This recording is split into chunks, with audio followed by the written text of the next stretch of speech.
సముద్రంలో చేపల వేటకు వెళ్లిన మత్స్యకారుడు భారీ చేపను చేజెక్కించుకునే యత్నంలో ప్రమాదవశాత్తు నీటిలో పడి గల్లంతయ్యాడు.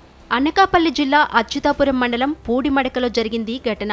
నలుగురు మత్స్యకారులు సముద్రంలో వేట సాగిస్తుండగా గేలానికి సుమారు 200 కిలోల బరువుండే కొమ్ముకోణం చేప చిక్కింది. చేపను ఒడ్డుకు లాగే ప్రయత్నం చేయడంతో బలంగా వెనక్కలాగింది చేప. ఈ క్రమంలో తాడుతో సహా సముద్రంలో పడిపోయాడు మత్స్యకారుడు ఎర్రయ్య.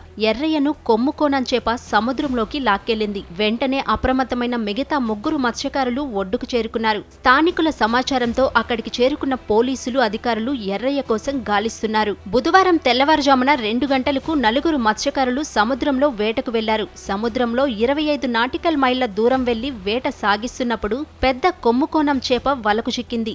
దీన్ని బోటులోకి లాగే క్రమంలో ఎర్రయ్య కాలుకు తాడు చిక్కుకుపోయింది. అదే సమయంలో చేప బలంగా లాగడంతో ఎర్రయ్య సముద్రంలో పడి గల్లంతయ్యాడు. మిగిలిన మత్స్యకారులు అతని కోసం గాలించిన లాభం లేకపోయింది. గతంలో కూడా ఓ మత్స్యకారుడి ప్రాణాలను బలికొంది కొమ్ముకోణం చేప.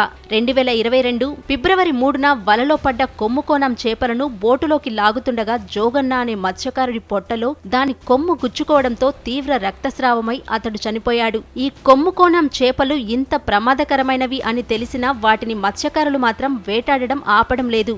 ఖడ్గం లాంటి పదునైన కొమ్ము ఉండే చేప కొమ్ముకోణం. మన దగ్గర లభించే కొమ్ముకోణం చేపలు 250 కేజీల వరకు బరువు, 16 అడుగుల దాకా పొడవు పెరుగుతాయి. సముద్రంలో 25 నాటికల్ మైళ్ల దూరంలో తచ్చాడుతూ ఉంటాయి. జూలై, సెప్టెంబర్ మధ్యకాలంలో వీటి ఉనికి ఎక్కువగా ఉంటుంది.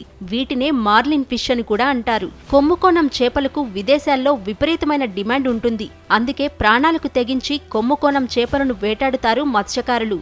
ఈ చేపలు చాలా చురుగ్గా ఉంటాయి. మిగతా చేపల కంటే దాని తల భాగం భిన్నంగా ఉంటుంది. దాని తలకు ఇనుప చువ్వలాంటి కొమ్ము ఉంటుంది. ఆ కొమ్ముతోనే ఇతర చేపలను వేటాడుతుంది. అలాగే ఆత్మరక్షణ చేసుకుంటుంది.